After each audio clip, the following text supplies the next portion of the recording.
Mengajar adalah mendidik. Mengajar adalah mendidik. Mendidik ruhnya kasih sayang. Mendidik ruhnya kasih sayang.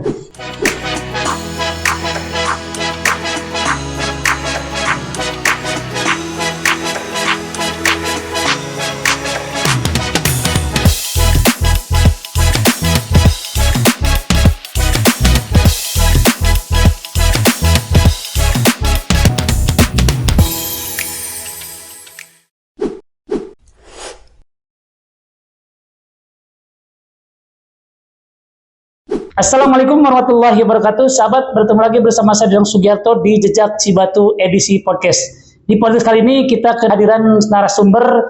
Beliau adalah seorang aktivis, kemudian pegiat pendidikan. Di depan saya kita sapa Ibu Dr. Wati Karmila, MPDI. Kita sapa. Assalamualaikum, Bu. Waalaikumsalam. Gimana kabarnya, Bu? Alhamdulillah baik. Baik, sehat ya. Mudah-mudahan Ibu senantiasa diberikan keberkahan umur, rezeki, hidup dan kehidupan. Amin, ya Allah ya Rabbal Alamin. Amin ya Allah ya Rabbal Alamin. Doa yang sama buat Akang. Amin, amin. Terima kasih. Oke, Bu. Biasa di podcast kali ini kita akan coba perkenalkan dulu jati diri Ibu, identitas Ibu dulu. Assalamualaikum warahmatullahi wabarakatuh. Perkenalkan, nama saya nama yang mudah diingat tapi tak mudah untuk dilupakan. Mudah diingat karena nama Wati itu pasaran. Iya. Tak mudah dilupakan karena Wati yang ini adalah Wati yang cerewet. Masya Allah. Yang senantiasa memotivasi terutama ke anak-anak yang khususnya di Garut. Oke. Tempat tinggal di mana? Tempat tinggal saya asli dari Cirebon, kebetulan. Asli Cirebon ya? Asli Cirebon, kebetulan saya cilok cinta lokasi ketemu dengan Jejaka Garut sehingga saya akhirnya pindah sini ya. Di Garutnya di mana? Di Garutnya di Karangpawitan. Di Karangpawitan. Dan sudah 23 tahun saya di sini. 23 tahun, luar biasa, cukup lama juga. Berarti Sundanya Sunda Garut ya, bukan Sunda Cirebon ya. Dan ini kayaknya kayak ketulah gitu kalau bahasa orang tua, karena dulu saya tidak begitu suka sama orang Sunda. Oh begitu? Ya, karena saya mohon maaf saya lebih lancar Jawa daripada Sunda. Karena di Cirebon Jawanya? Ya, Jawanya Jawa Re, Sundanya Sunda Re. Gitu. Ketika saya melihat bahwa orang Jawa itu keren, kerja keras dan sebagainya, dan saya lihat orang Sunda itu malas waktu itu. Waktu itu.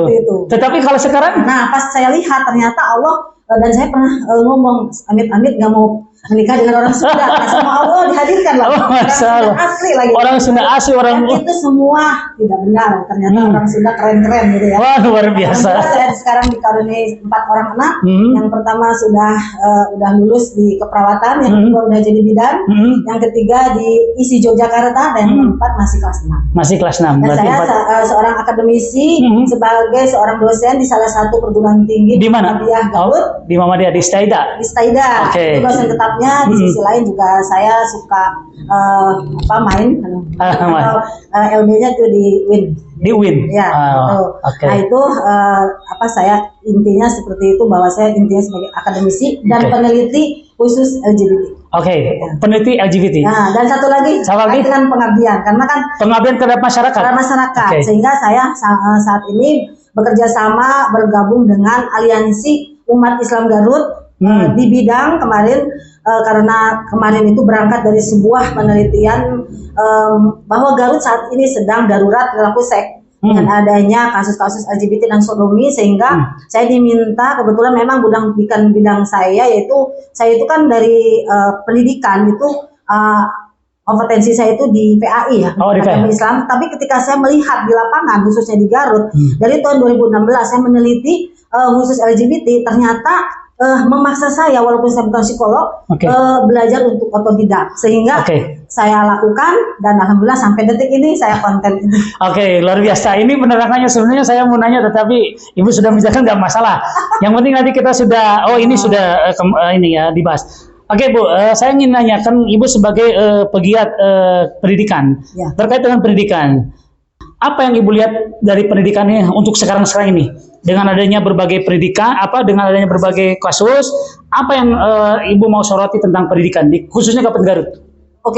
Yang saya lihat berdasarkan penelitian, khususnya yang intent itu dari tahun 2016, itu berawal dari sebuah penelitian melihat anak-anak usia SMP sudah tersangkut masalah LGBT, terpapar, dan itu berawal ketika kasus lagi tahun 2018 terkait kasus domba-dombaan, dilanjut lagi yang Cibatu kemarin, dilanjut lagi yang kemarin sodomi di Samarang yang korban cukup banyak, ditambah lagi terkait dengan cuci otak yang dilakukan oleh Paham NII pada 56 anak yang ada di Sukamantri. Sukamantri, Ya, Garut Kota ya? Garut Kota. Nah, itu semua yang saya temukan di lapangan, saya narasikan karena saya melihat, mendengar, sehingga saya merasa sebagai seorang akademisi, pendidik, dan peneliti, akhirnya saya menulis semua itu, dan alhamdulillah ketika saya mengajukan di dunia lomba, alhamdulillah didanai oleh dana hibah Liptab Dimas. Dan alhamdulillah dari 2016 sampai sekarang saya alhamdulillah selalu menang. Selalu menang. Selalu menang. Luar biasa ya.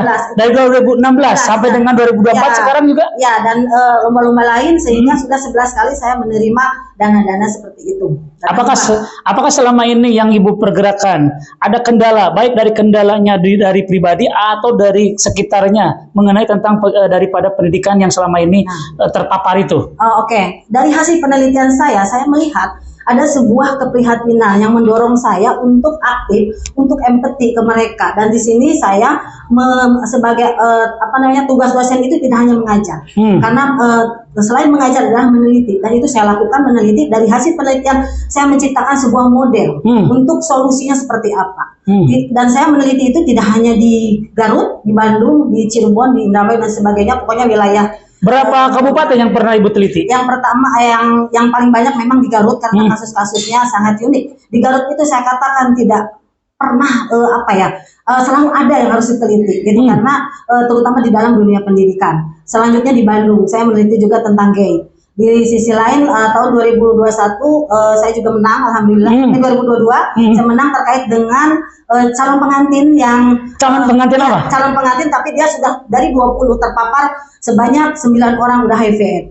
Sehingga menggelitik saya, kenapa kan yang namanya pengantin itu harusnya suci. Betul. Tapi kenapa dia sudah terpapar? Ternyata ujung pangkal dari penelitian saya awal sampai akhir, ternyata itu karena ada kelalaian dalam sebuah pendidikan. Akar permasalahannya di mana? Nah, pola asuh yang salah. Pola asuh yang salah. Dan pola asuh di rumah tangga. Ya, itu berawal dari situ. Dari semua kasus, baik itu LGBT, baik itu kasus NI yang dicuci otak.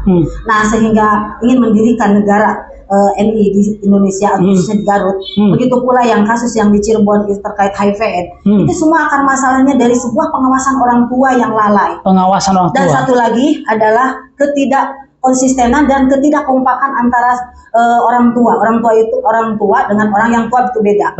Orang tua yang lebih tua. Yang tua dengan orang tua antara suami dan istri. Nah, menurut saya, sehingga saya dari semua kasus itu saya menawarkan sebuah model pendidikan, yaitu pola asuh yang baik, yaitu berangkat dari sebuah teori Profesor Aan Hasanah yang mengatakan ketika kita ingin sukses. Ini inti dari semua penelitian saya.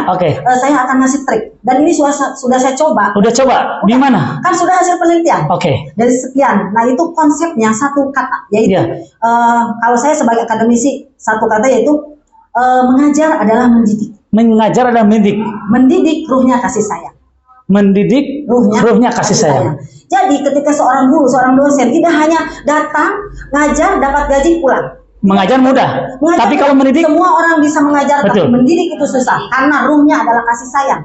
Seorang guru hanya datang untuk dapat duit, itu beda dengan datang tetapi dia ada empati, sayang kepada masyarakat, kepada muridnya khususnya dengan kasih sayang. Kalimat kasih sayang itu luas, tidak hanya sebatas menyapa, tidak hanya sebatas mendidik. Apakah selama ini kasih sayang yang diberikan oleh keluarga itu kurang berarti begini, menurut penelitian? Menurut penelitian yang saya temukan, ternyata kasus-kasus yang saya teliti itu berangkat dari memang harus ada sinergitas antara keluarga, lembaga sekolah dan masyarakat. Yang pendidikan pertama dan utama adalah keluarga. Nah, di keluarga dulu harus dibenahi.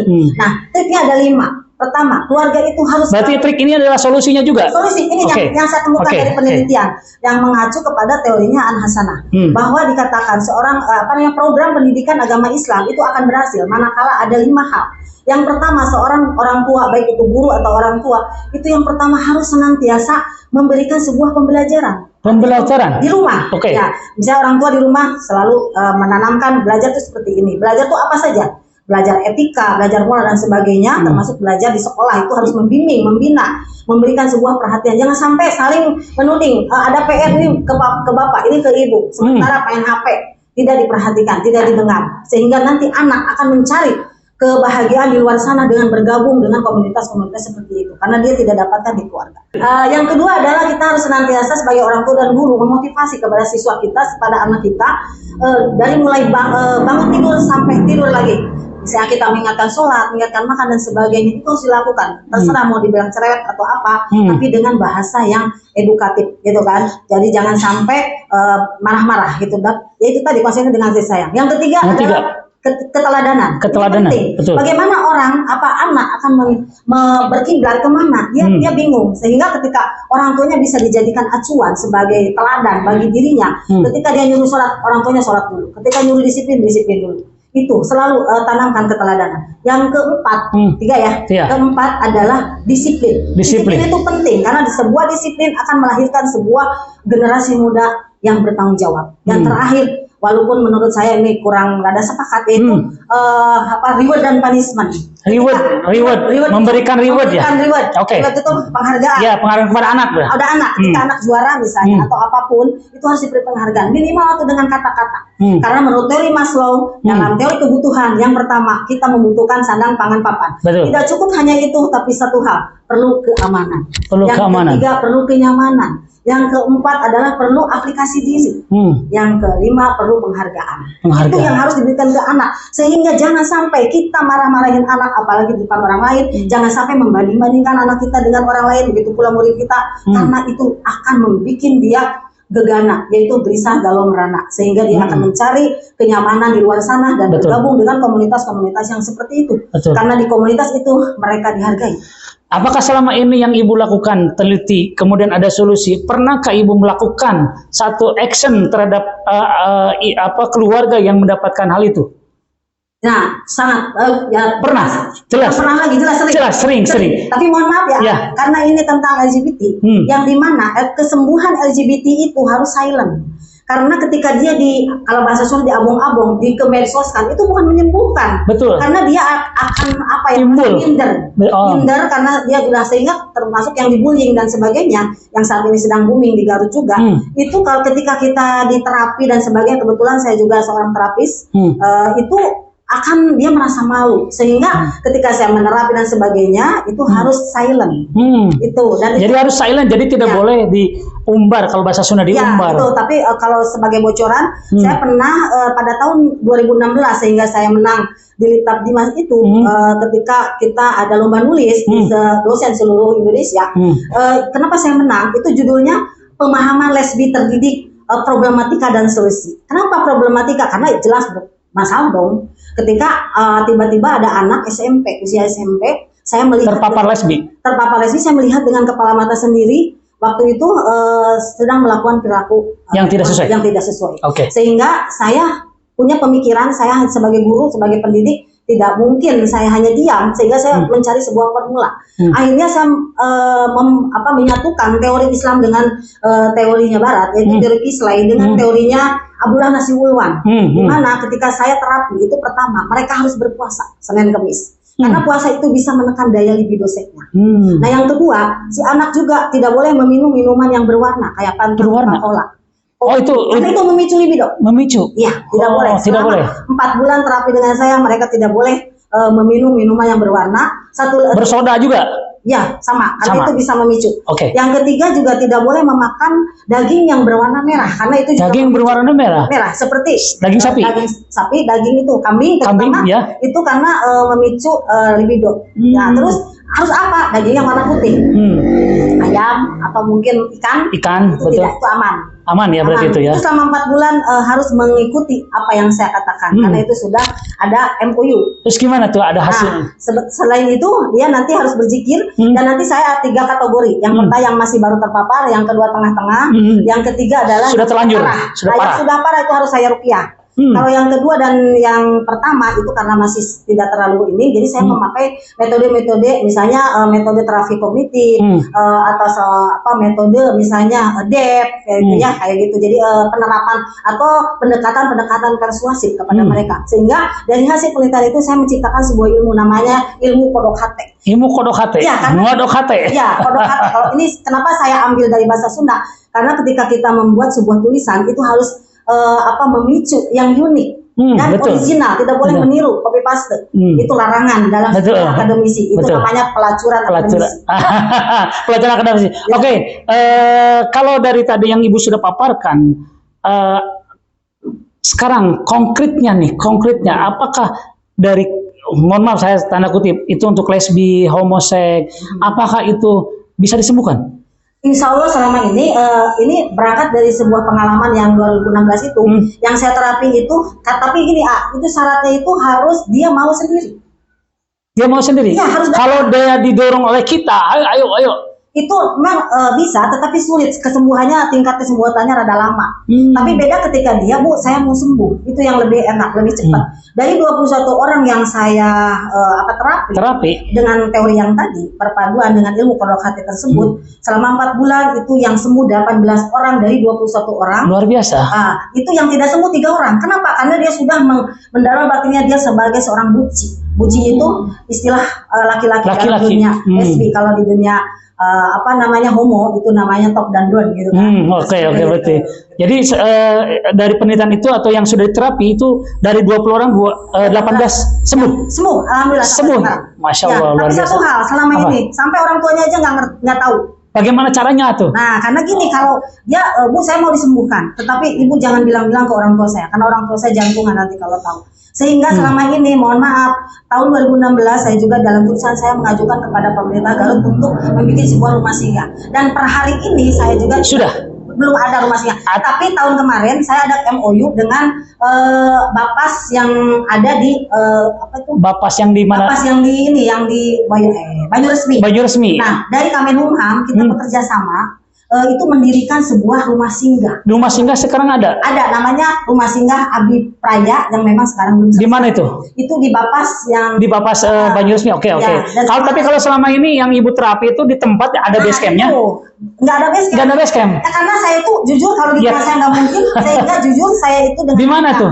Kita janjian kadang itu tergantung dia separah apa. Kalau masih berarti di rumah?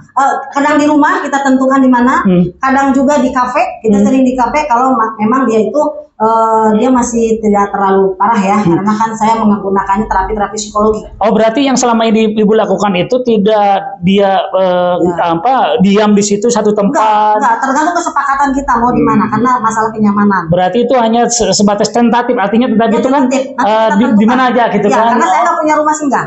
Tapi apakah tahun ini apakah rumah singgah itu sudah jadi? Nah, sekarang lagi ada di proses pembangunan. Dan alhamdulillah per tahun 2022 kemarin kita dari Aliansi Umat Islam Garut kita diapresiasi oleh Pasetda sehingga kita pada tahun 2023 awal tahun ajaran baru kita itu di-SK-kan oleh Pasetda yang mengacu undang-undang Perbuk anti maksiat yang di bawahnya itu turunannya adalah tentang LGBT. Sehingga kita mempunyai program tentang edukasi. Kita mengedukasi di tahun dalam rangka PCMB penerimaan siswa baru itu kita sudah lakukan program itu yang didorong oleh pemerintah Garut. Alhamdulillah kita didengar karena melihat pada saat ini Garut sudah menurut saya dalam tanda kutip silakan Anda sepakat atau tidak sudah darurat, bukan sudah darurat. Berarti kalau sudah darurat itu sudah 80-90%. Kalau saya katakan sih sekitar 70%. Darurat perilaku seks yang menyimpang. Tapi saya tidak sekarang saya rubah. Kenapa? Ini pendapat saya, mohon maaf dalam tanda kutip. Kenapa? Karena ketika saya bicara darurat perilaku seks itu kayaknya biasa aja juga. Betul. Dan saya ganti karena sekarang akhir-akhir banyak terjadi sodomi sehingga darurat perilaku sodomi. Perilaku sodomi. Iya, yang dilakukan baru-baru ini di Samarang oleh guru ngaji. Nanti kalau jadi itu rumah singgah, apa nanti akan dilakukan di rumah singgah itu? Nah, kebetulan kami bekerja sama MOU tidak hanya sebagai seorang akademisi, tetapi saya seorang peneliti yang diinisiasi oleh Bapas Garut. Nah, itu ada beberapa program dari baik itu begitu pula yang dari Garut Setda Garut tersebut ya dengan programnya itu dengan adanya pertama bidang edukasi. Bidang edukasi. Nah, itu tugasnya kita bekerja sama dengan Kemenag, dengan para penyuluh gitu untuk senantiasa mempropagandakan bahwa itu bahaya. Apakah yang selama ini yang Ibu lakukan itu betul-betul dari hati Ibu ingin membantu atau ada sesuatu hal? Nah, kebetulan saya itu seorang akademisi dan tadi di awal saya cerita, saya sebenarnya bukan seorang psikolog. Betul. Tetapi ketika saya melihat kenyataan, Betul. berangkat dari sebuah fenomena yang ada di Garut, saya ternyuh. Seorang pendidik, Betul. saya nangis. Betul. Karena apa? Saya itu bukan katanya, saya itu melihat langsung. Melihat dengan kepala sendiri ya. Kepala sendiri, mereka sedang melakukan perilaku seks menyimpang. Luar biasa. Sehingga muncul saya sebagai pendidik dan saya sebagai seorang ibu. Harapan. Ya, harapan dan yang ada yang sudah dilaksanakan oleh pemerintah, alhamdulillah, yaitu tadi adanya rumah singgah. Ya, apresiasi ya. Itu dari dari Kemenkumham yang diinisiasi oleh Bapas. Yang kedua, kemarin sebelum Bapak Bupati lengser, itu beliau mengatakan saya ingin berbuat sesuatu buat masyarakat Garut, sehingga kami di-SK-kan sebagai relawan. Ada di bidang 3, yaitu pertama tadi edukasi, yang ketiga sosialisasi, yang keempat, yang ketiga ya saya sendiri itu masuk ke dalam BK, bimbingan konseling, untuk menterapi orang-orang yang terpapar. Oke, harapan Ibu ke depan. Harapan saya ke depan, karena ini apalagi di tahun Pilpres ya. Tahun politik ya. Tahun politik ya, saya berharap siapapun yang nanti akan jadi, saya akan dukung, dan saya berharap orang yang nanti akan jadi presiden itu melirik tentang dunia pendidikan yang saat ini perlu ada sinergitas antara keluarga, masyarakat, dan lembaga pendidikan, sehingga dalam satu kata ada satu perubahan. Ini harus berubah. Ada satu perubahan. Karena orang-orang korban itu anak-anak muda penerus bangsa. Betul. Apa jadinya? Betul. Kalau di sini di otaknya sudah terpapar hal-hal yang kurang baik. Nah, itu saya prihatin. Oke, statement closing dari Ibu, esensi dari pembicaraan hari ini. Terima kasih. Closingnya adalah saya sebagai seorang akademisi, sebagai seorang peneliti, mengharapkan bahwa yaitu tadi, berikanlah kasih sayang yang penuh kepada anak bangsa, khususnya di Garut. Oke, cukup. Oke, saya petik dari Ibu yang tadi, apa yang Ibu bicarakan tadi itu, mengajar adalah mendidik. Mendidik adalah ruhnya dari kasih sayang. Saya bertugas dalam Sugarto, dan narasumber di depan saya sudah hadir. Terima kasih Ibu sudah hadir di depan saya. Mudah-mudahan nanti kita bisa ketemu lagi. Dan saya tutup dengan Assalamualaikum warahmatullahi wabarakatuh. Waalaikumsalam. Terima kasih.